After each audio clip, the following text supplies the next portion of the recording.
विद्यार्थी मित्रों, chapter number 6 धंधा की व्यवस्था के स्वरूप 2 या फॉर्म्स ऑफ बिजनेस ऑर्गेनाइजेशन 2। आज हम चैप्टर नंबर 6 के बारे में अध्ययन करेंगे। इसमें थोड़ा इंट्रोडक्शन देख लेते हैं। हमने व्यक्तिगत माल की साझेदारी पीढ़ी या कंपनी स्वरूप में देखा, तो ये जो धंधा की इकाई की व्यवस्था है, इसकी मुख्य व्यवस्था है लाभ प्राप्त करने का हेतु। यानी ये जो संस्थाएं होती हैं, इनका मुख्य उद्देश्य होता है लाभ कमाना। अब लाभ कमाने के चक्कर में कई बार क्या होता है कि ग्राहकों का शोषण होता है। कैसे शोषण होता है कि उनको जो वस्तु मिलती है या जो सेवा मिलती है वो निम्न गुणवत्ता वाली होती है और उसके बदले में ग्राहकों को अधिक मूल्य चुकाना पड़ता है। इसके अलावा हमने देखा काला बाजारी की भी संभावना इसमें ज़्यादा होती है। तो इस तरह से ये इनकी मर्यादाएं कही जाएंगी, क्योंकि लाभ कमाने के लिए अगर ग्राहकों का शोषण हो रहा है, काला बाजारी हो रही है, वस्तुएं अच्छी नहीं मिल रही हैं, अधिक मूल्य चुकाना पड़ रहा है, तो ये एक तरह का नुकसान प्राप्त होता है या नुकसान होता है। और ऐसी परिस्थिति में सहकारी मंडली के बारे में विचार करना जरूरी हो जाता है। अब सहकारी मंडली में क्या होता है, तो ये थोड़ा सा अलग है। यहाँ पर सूत्र है कि बिना सहकार नहीं उद्धार।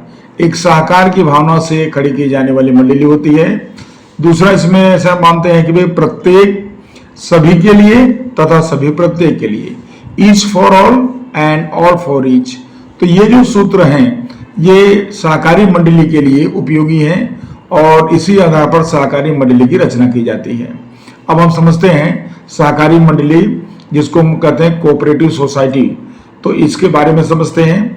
तो सबसे पहले तो आप ये समझेंगे कि स्वैच्छिक धंधा की व्यवस्था का स्वरूप है ये, यानी ये ऐच्छिक है और धंधा की व्यवस्था का स्वरूप इसको हम कह सकते हैं। दूसरा कि परस्पर समान हित रखने वाले व्यक्ति इसमें जुड़ते हैं, जो आपस में एक दूसरे का हित या और स्वेच्छा से रूप से इसमें शामिल होते हैं और इनका उद्देश्य जो है या उनका जो मुख्य हेतु है, वह निश्चित उद्देश्य पूरा करने के लिए मंडली तैयार करते हैं। कोई भी उसका उद्देश्य हो सकता है, तो वो हेतु पूरा करने के लिए सहकारी मंडली की रचना की जाती है। अब इसकी हम थोड़ी व्याख्या समझें तो सहकारी मंडली का उद्देश्य है परस्पर सहकार प्राप्त करके सदस्यों के आर्थिक हित का संवर्धन करना। तो ये इसका मुख्य उद्देश्य है कि जो सदस्य हैं उनका आर्थिक विकास हो, उनका आर्थिक उत्कर्ष हो, तो ये इनका मुख्य उद्देश्य होता है। दूसरा, परस्पर सहकार की भावना इसमें होनी चाहिए। इस तरह से सहकारी मंडली का मुख्य उद्देश्य है परस्पर सहकार और सदस्यों का आर्थिक हित। ये दो इसके मुख्य पहलू हैं। दूसरी परिभाषा देखें अगर इसमें, तो सहकारी मंडली एक ऐसा धंधा की व्यवस्था का स्वरूप है। ये भी धंधा की बिजनेस है, बिजनेस फॉर्म है। तो एक ऐसी धंधा की व्यवस्था का स्वरूप है जिसमें व्यक्ति अपने हित का संवर्धन करने के लिए या अपने हित को बनाए रखने के लिए, उसका विकास करने के लिए समानता के स्तर पर स्वैच्छिक रूप से शामिल होते हैं। तो सभी व्यक्ति उसमें शामिल होते हैं स्वैच्छिक रूप से, किसी पर कोई जोर जबरदस्ती, कोई दबाव नहीं होता है और अपने हित के लिए वह इसमें शामिल होते हैं। तो इस तरह से यह एक धंधा की व्यवस्था का स्वरूप है और वो है सहकारी मंडली। अब इनके ऊपर से हम लक्षणों की बात करें तो पहला लक्षण आता है कि स्वैच्छिक मंडल।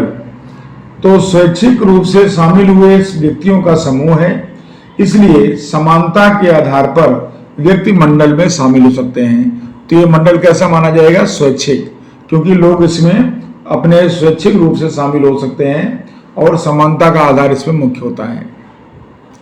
दूसरा पॉइंट आप समझाएंगे कि सरल स्थापना विधि।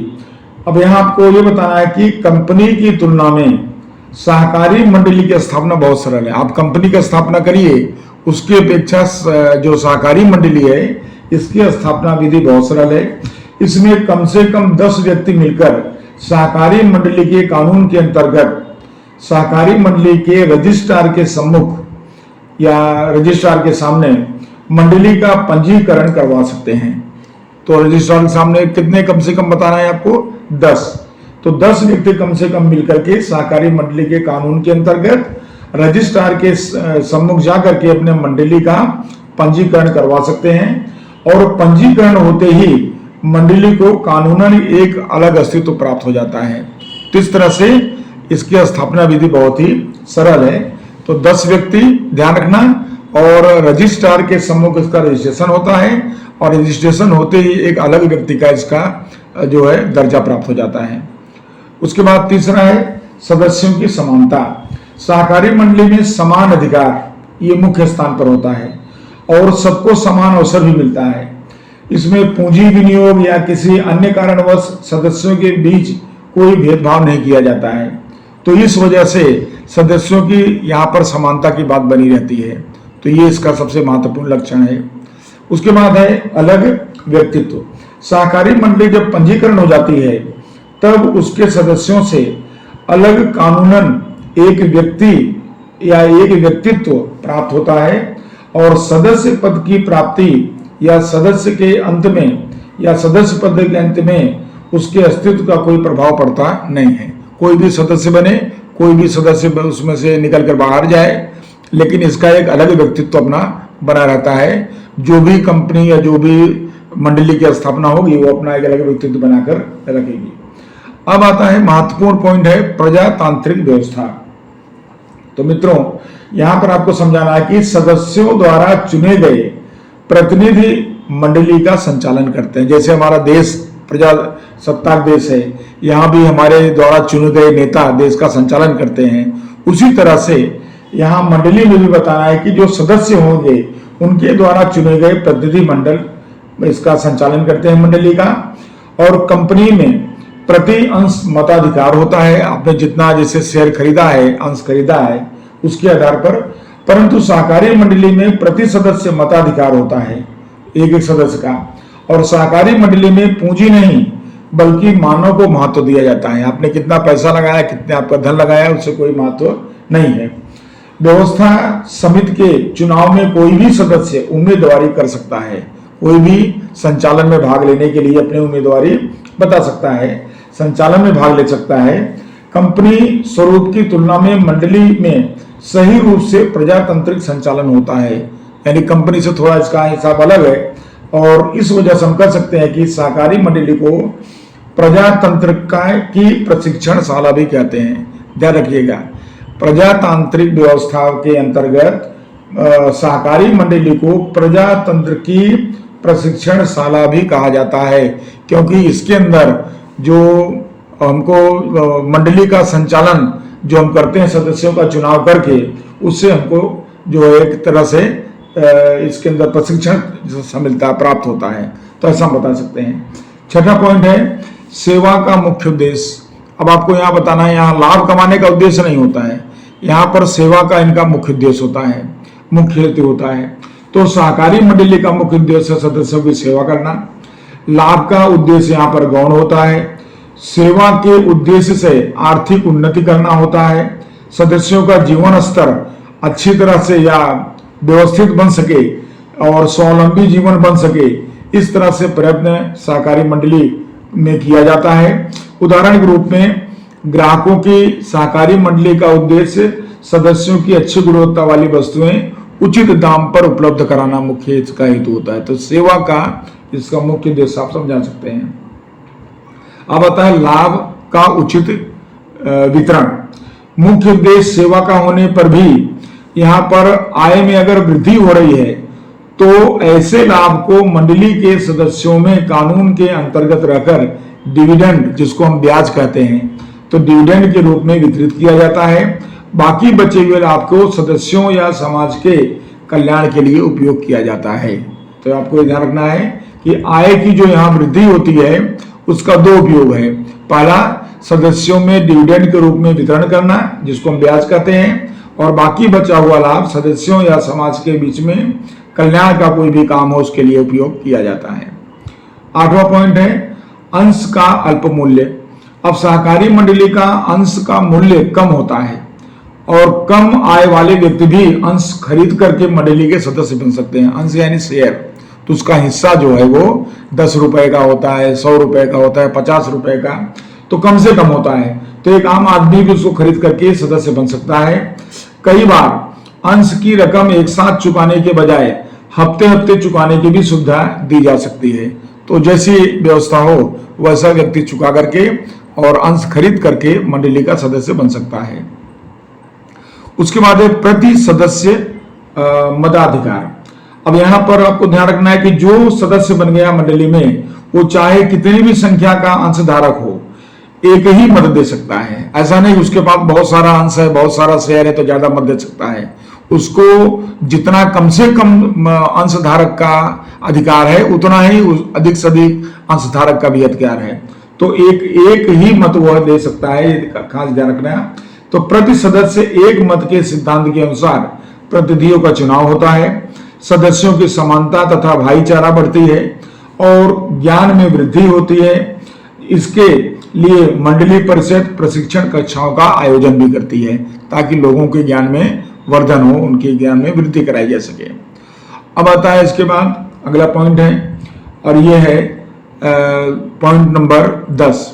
ये है राजनीति तथा धर्म से अलिप्त संस्था। अब इसको समझिए जरा क्या है कि सहकारी मंडली में धर्म, समाज, जाति के भेदभाव बिना प्रत्येक व्यक्ति को सदस्य बनने का पूरा अधिकार है। तो यहाँ पर धर्म अथवा राजनीतिक सिद्धांतों के आधार पर मंडली नहीं बनती है। इस तरह से आप कह सकते हैं कि सहकारी मंडली राजनीति तथा धर्म से अलिप्त है, यानी यहाँ पर राजनीति और धर्म का कोई स्थान नहीं है, ऐसा आप समझा सकते हैं। 11वां मुद्दा है लास्ट, असीमित सदस्य संख्या। हमने देखा यहाँ पर कि अधिक से अधिक मंडली में सदस्य बनकर अपने आर्थिक हितों का संवर्धन कर सकें, इस उद्देश्य से संख्या पर कोई नियंत्रण रखा जाता नहीं है, जबकि कम से कम 10 सदस्य आपने देखा वो संख्या पर नियंत्रण है। बाकी अधिकतम संख्या पर कोई भी नियंत्रण यहाँ पर नहीं है। अब विद्यार्थी मित्रों हम अगला पॉइंट इसी में ले रहे हैं और ये पॉइंट हमारा है सहकारी मंडली के लाभ। आपको लक्षण आते हैं तो लाभ भी आप उसके आधार पर अधिकतम लिख पाएंगे। लाभ में देख लेते हैं जरा। सबसे पहले तो फिर से रिपीट होगा कि सरल स्थापना विधि, जो हमने लक्षण में देखा कि सहकारी मंडली की स्थापना के लिए किसी दीर्घ या किसी बड़े कानूनी दांवपेच की इसमें कार्रवाई की आवश्यकता नहीं पड़ती है। केवल 10 व्यक्ति मिलकर के एकत्रित होकर के स्वैच्छिक रूप से अपनी मंडली को रजिस्ट्रार के पास पंजीकरण करवा सकते हैं और अपने सहकारी मंडली का एक अलग व्यक्तित्व बना सकते हैं। दूसरा है अस्थायी अस्तित्व। सहकारी मंडली का जब पंजीकरण हो जाता है तो वह कानूनन अपने सदस्यों के लिए या से अलग एक व्यक्तित्व प्राप्त करता है। सदस्यों की मृत्यु, दिवालिया या त्याग पत्र देने से मंडली के अस्तित्व पर कोई भी प्रकार का प्रभाव पड़ता नहीं है। अर्थात कि मंडली की आयु दीर्घ होती है, यानी मंडली लंबे समय तक चलती है। भले उसके सदस्य आते जाते रहें, उससे कोई फर्क नहीं पड़ता है, क्योंकि मंडली का अलग अस्तित्व बन जाता है, उसको कानूनी व्यक्तित्व मिल जाता है। इस वजह से भले उसमें नए सदस्य, पुराने सदस्य आते जाते रहें। उसके बाद आता है इसमें कि मुक्त सदस्य पद। समान हित वाले व्यक्तियों के लिए सदस्य पद यहाँ पर मुक्त होता है। यहाँ पर धर्म, समाज, जाति, आर्थिक स्थिति कोई भी बंधन नहीं होता है, कोई भी अवरोध रूप नहीं होता है। सभी लोग सदस्य पद प्राप्त करने के इसके अंदर अधिकारी होते हैं। 14 पॉइंट है सदस्यों का सीमित दायित्व यहाँ पर होता है। जैसे हमने देखा साझेदारी वगैरह में, व्यक्तिगत में असीमित दायित्व होता है, तो यहाँ पर सीमित दायित्व होता है। मंडली के सदस्यों को का दायित्व उनके द्वारा खरीदे गए अंश या खरीदे गए शेयर तक ही सीमित रहता है, बाकी उनको उससे ज्यादा कोई जवाबदारी इसमें नहीं होती है। उसके बाद पॉइंट है 5वां नंबर, सरकारी सहायता। अब मंडली जो है यह कानूनन स्थापित एक संस्था हो जाती है, एक व्यक्तित्व प्राप्त कर लेती है। तो मंडली द्वारा सदस्य लक्ष्य तथा समाज लक्ष्य कार्य होता है और इसका मुख्य उद्देश्य होता है सेवा देना या लोगों की आर्थिक मदद देना। तो ऐसी सहायता में लोन, अनुदान, सब्सिडी सरकार की तरफ से मिलती है। तो इस तरह सरकारी सहायता जो, क्योंकि सरकार ये समाज के लिए काम करती है मंडली, तो समाज के लिए सरकार भी काम करती है। तो सरकार ऐसी मंडलियों को कोई भी तरह की सहायता, लोन है, अनुदान है, सब्सिडी, ये सब उसको प्रदान करती है। उसके बाद पॉइंट 6 है प्रजातांत्रिक प्रबंधन। अब यहाँ पर मंडली के सदस्य को प्रति व्यक्ति एक मत देना होता है। इसको बार बार आप ध्यान रखिएगा, प्रति व्यक्ति एक ही मत देना होता है, उसके पास कितना भी शेयर हो। तो बहुमत से निर्णय यहाँ पर लिए जाते हैं। प्रत्येक सदस्य को चुनाव लड़ने का, मत देने का, चर्चा में भाग लेने का और अपने प्रतिनिधि चुनने का यहाँ पर अधिकार है, आपको ये समझना है। और सदस्यों द्वारा चुनी गई कार्यकारिणी समिति प्रजातंत्रीय ढंग से मंडली का प्रबंध चलाती है। तो इस तरह से प्रजातांत्रिक प्रबंधन आपको सहकारी मंडली में देखने को मिलता है, ये इसका बहुत बड़ा लाभ है। उसके बाद 7वां पॉइंट है अल्प प्रबंधन खर्च। सहकारी मंडली में कम खर्च के सिद्धांत पर आधारित है। यहाँ पर जितना कटौती हो, जितना कम से कम खर्च हो सके, उस पर आधारित है। तो संचालन में सदस्यों को मानद सेवा मिलती है यहाँ पर, यानी वहाँ पर मानद सेवा के रूप में उनसे काम लिया जाता है। प्रबंधन भी जो है वो कम खर्च में चला जाता है या चलाया जाता है और विज्ञापन खर्च भी यहाँ करना पड़ता नहीं है। तो यानी अल्प से अल्प, कम से कम खर्च में प्रबंधन किया जा सकता है सहकारी मंडली का। 8वां मुद्दा इसके बाद आता है निश्चित ग्राहक वर्ग। अब निश्चित ग्राहक वर्ग में आप बताएंगे कि ज्यादातर सदस्य इसमें ग्राहक होते हैं, खुद ही जो सदस्य बनते हैं वही ग्राहक होते हैं। तो निश्चित सदस्य होते हैं और उन्हें ही वस्तुओं का क्रय विक्रय भी किया जाता है इसके अंदर। तो इस तरह से निश्चित ग्राहक वर्ग, जो सदस्य हो ग्राहक है उसका, तो निश्चित ग्राहक वर्ग इसके अंदर आप बता सकते हैं। पॉइंट नंबर 9 है कि व्यापारी संस्थाओं के सामने सशक्त स्पर्धक, यहाँ दिया है सशक्त स्पर्धक। तो ये स्पर्धक कैसे है? तो ज्यादा लाभ कमाने वाली या ज्यादा लाभ कमाने की लालच में व्यापारी संस्थाएं कई बार मिलावट करती हैं, धोखेबाजी करती हैं, कालाबाजारी करती हैं। तो ऐसे तमाम तरह के गलत काम करती हैं जिनका मुख्य उद्देश्य होता है लाभ कमाना। अब सहकारी मंडली सदस्यों के आर्थिक उत्थान के लिए, सामाजिक और आर्थिक न्याय का विश्वास देने के लिए और इसके अलावा व्यापारी संस्थाओं द्वारा की जाने वाली कुरीतियों या उनके द्वारा गलत धंधे जो किए जाते हैं, तो सहकारी मंडली उससे मुक्त होती है, इसमें उसका कोई स्थान नहीं होता है। तो इस तरह सहकारी मंडली जो है यह व्यापारी संस्थाओं के सामने एक सशक्त स्पर्धक के रूप में खड़ी रहती है, यानी लोगों का विश्वास इस पर अधिक रहता है व्यापारी संस्थाओं की अपेक्षा। क्योंकि व्यापारी संस्थाओं में क्या होता है कि वहां पर तमाम सारे गलत काम होने की संभावना रहती है, जैसे आपने देखा कि मिलावट हुआ, धोखेबाजी, कालाबाजारी, तो ये सब चीज यहाँ पर आपको देखने को नहीं मिलती है। इस वजह से ये उसकी स्पर्धक होती है, लोगों को विश्वास यहाँ ज्यादा होता है, तो लोग उसकी अपेक्षा ज्यादा यहाँ व्यापारी संस्था से ज्यादा यहाँ विश्वास करते हैं। तो ऐसा हम कर सकते हैं। उसके बाद अगला पॉइंट आता है 10वां पॉइंट है, और 10वां पॉइंट है कल्याणकारी प्रवृत्तियां। तो जैसा कि हमने देखा कि सहकारी मंडली का मुख्य उद्देश्य है सेवा देना, सामाजिक कल्याण करना। तो यहाँ आपको समझना कि समाज के लिए जितनी भी कल्याणकारी प्रवृत्तियां हैं वो सहकारी मंडली द्वारा की जा सकती हैं। और यहाँ पर सहकारी मंडलियां अपने लाभ या आरक्षित कोष में से समाज के लिए कल्याणकारी प्रवृत्तियां करती हैं और कम मूल्य पर अथवा मुफ्त या फ्री में चिकित्सा शिविर भी आयोजित करती हैं। चिकित्सालय हुआ, विद्यालय हुआ, बाग बगीचा हुआ, ऐसी सेवाएं प्रदान करती हैं और उनके संरक्षण की व्यवस्था भी करती हैं। इस तरह समाज में जो भी कल्याणकारी सेवा है ये अपने लाभ में से वो कल्याणकारी प्रवृत्तियां समाज के लिए करती रहती हैं। 11वां पॉइंट जो इसका लाभ है वो प्रशिक्षण शाला इसको कहेंगे। तो ये किसकी प्रशिक्षण शाला? अभी हमने आगे देखा कि प्रजातंत्र की प्रशिक्षण शाला है। आप इसमें समझा सकते हैं कि मंडली के संचालन में लोकतंत्र की प्रधानता है। क्यों? क्योंकि यहाँ चुने हुए सदस्यों द्वारा ही मंडली का संचालन होता है। पूंजी की तुलना में मानव को यहाँ पर बहुत महत्व दिया जाता है। सदस्यों का महत्व बना रहने से लोकतंत्र जीवित रहता है। इसलिए सहकारी मंडली लोकतांत्रिक व्यवस्था के सिद्धांतों का शिक्षण देने वाली प्रशिक्षण शाला कहा जाता है। आपको ऐसा विधान पूछा जा सकता है कि सहकारी मंडली को प्रशिक्षण देने वाली शाला कहा जाता है, तो आप इसमें इसको समझा सकते हैं कि वे मंडली के संचालन में लोकतंत्र प्रधान है और पूंजी की तुलना में मानव को महत्व दिया जाता है और सदस्यों का महत्व बना रहे तो उससे लोकतंत्र जीवित रहता है। इसलिए सहकारी मंडली लोकतांत्रिक व्यवस्था के सिद्धांतों का शिक्षण देने वाली प्रशिक्षण शाला कही जाती है। ये आप इसका विधान भी समझा सकते हैं। उसके बाद 12वां पॉइंट अंतिम है सदस्यों के आर्थिक उत्कर्ष और विकास के लिए। तो सहकारी मंडली का अपने सदस्यों का आर्थिक विकास करना सबसे महत्वपूर्ण उसका काम है, तो इसलिए उसमें वह योगदान करती है। उदाहरण के रूप में ग्राहकों की सहकारी मंडली सदस्यों को दैनिक उपभोग की योग्य गुणवत्ता वाली वस्तुएं उचित मूल्य पर उपलब्ध कराती है। यानी जो भी उसको जरूरत वस्तु की है उपभोग करने की ग्राहक को, तो वह अच्छी गुणवत्ता वाली और उचित दाम पर उसको उपलब्ध कराती है। और साथ साथ मध्यस्थी द्वारा किए जाने वाले ग्राहकों का शोषण को रोकती है।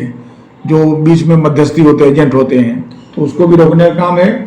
इस प्रकार उत्पादकों की सहकारी मंडलियां सदस्यों को कच्चा माल, साधन, औजार ये सभी उचित मूल्य पर उपलब्ध कराती हैं। छोटे उत्पादक सरलता से उत्पादन करके अपनी आर्थिक उन्नति कर सकते हैं, अपना आर्थिक विकास कर सकते हैं। जैसे चीनी है, दूध है, चमड़े का व्यापार है, कपास है, ऐसे क्षेत्रों में सहकारी मंडलियां का बहुत विकास देखने को मिला हुआ है। जैसे दूध की डेयरी आप देखते हैं, बराबर, तो ये सब चीजें हैं। तो इनमें सबसे ज्यादा इनका योगदान जो है सहकारी मंडलियों का देखने को मिलता है। तो विद्यार्थी मित्रों, ये हमारा लक्षण के बाद लाभ पूरा हुआ और आज का अंतिम पॉइंट हम ले रहे हैं, और ये है कुछ सीमाएं हैं। हर चीज में कुछ न कुछ दो पहलू होते हैं, लाभ और हानि, तो कुछ मर्यादाएं भी हैं, उसको देख लेते हैं। सबसे पहले पूंजी के बारे में जान लेते हैं कि यहाँ पर अधिक पूंजी एकत्र करना कठिन है। क्यों? क्योंकि यहाँ पर पूंजी को महत्व नहीं दिया जाता है, यहाँ पर व्यक्ति का महत्व है। और कम से कम शेयर खरीद करके कोई भी यहाँ पर सदस्य बन सकता है, तो थोड़ी पूंजी की यहाँ पर समस्या रहती है। अंश की कीमत भी कम होती है और आर्थिक रूप से कमजोर वर्ग इसमें ज्यादा भाग लेते हैं। प्रति सदस्य मताधिकार होने से अधिक अंश खरीदने का आकर्षण भी लोगों में कम होता है। इस कारण से पूंजी इसकी क्या होती है, सीमित रहती है। तो इस तरह से आप पूंजी की यहाँ थोड़ी कमी होती है या पूंजी की मर्यादा है इसके अंदर। दूसरा नंबर है कार्यदक्ष प्रबंधन का अभाव या प्रबंध का अभाव। तो यहाँ पर आप बता सकते हैं कि सदस्यों के प्रतिनिधि अथवा मंडली के संचालक अवैतनिक सेवा, मानद सेवा देते हैं। वो लोग मानद सेवा का मतलब जिनमें उनको वेतन नहीं मिलता है, तो अवैतनिक या बिना वेतन के सेवा देते हैं। और बिना वेतन के सेवा देने के कारण मंडली के संचालन और प्रबंध के प्रति वह निजी रुचि नहीं दिखाएं, ऐसा हो सकता है। भाई जिसको वहां आवक नहीं मिलेगी तो अपना ज्यादा उसमें रुचि, ज्यादा समय न दे, ऐसा हो सकता है।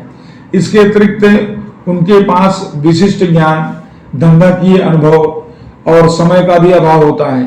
तो मंडली अगर ऐसा है तो मंडली के प्रबंध में बिन कार्य क्षमता देखने को पाई जाती है, अगर ऐसी कंडीशन है तो।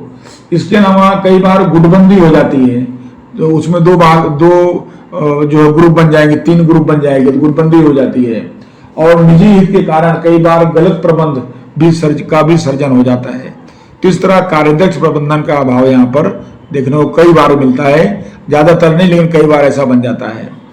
उसके बाद तीसरा पॉइंट है राजनीतिक हस्तक्षेप। विविध राजनीतिक पक्ष मंडली पर अपना वर्चस्व बनाने के लिए प्रत्यक्ष या परोक्ष प्रयत्न करते रहते हैं, जबकि उनका यहाँ कोई लेना देना नहीं है, लेकिन वह नहीं सीधे तो परोक्ष रूप से उन मंडलियों में उनका हस्तक्षेप कहीं कहीं से रहता है। और राजनीतिक हस्तक्षेप अगर होता है तो वो किसी भी उस संस्था के लिए, मंडली के लिए नुकसानकारक होता है। मंडली राजनीतिक दबाव में कार्य करे तब धंधाकीय स्वतंत्रता में हानि पहुंचती है, क्योंकि वो अपने हिसाब से अपने मन मुताबिक काम नहीं कर पाती है और इसके परिणाम स्वरूप लोकतांत्रिक मूल्यों को नुकसान पहुंचता है। तो इस तरह से राजनीतिक हस्तक्षेप ये मंडली के लिए नुकसानकारक हो जाता है। और अंतिम है असहयोग। कई बार क्या होता है कि मंडली के सदस्यों में वफादारी का अभाव हो जाता है, क्योंकि सभी मंडली के सदस्य मंडली के प्रति वफादार हों ऐसा होता नहीं है। सदस्यों में परस्पर फूट हो जाती है, कई बार संघर्ष हो जाता है, कई बार गुटबाजी हो जाती है, कई बार स्वार्थ की प्रवृत्ति दोनों सब में आ जाती है। तो इन सब की वजह से एक असहकार का जो है इसमें संस्था का निर्माण हो जाता है। इन सभी के परिणाम स्वरूप सहकारी मंडली समान हित वाले व्यक्तियों का संगठन होने के बावजूद सहकार का लाभ प्राप्त नहीं हो पाता है और एक असहयोग की भावना उत्पन्न हो जाती है। तो जो पीढ़ी के लिए सबसे नुकसानकारक है और सहकारी मंडली यहाँ पर इसकी मर्यादा मानी जाती है। तो विद्यार्थी मित्रों, आज के इस लेक्चर में हमने सहकारी मंडली का अर्थ, लक्षण, लाभ और मर्यादाओं का अभ्यास किया और अगले लेक्चर में हम नया टॉपिक लेंगे संयुक्त स्कंध कंपनी के बारे में, जिसको कहते हैं जॉइंट स्टॉक कंपनी। नमस्कार।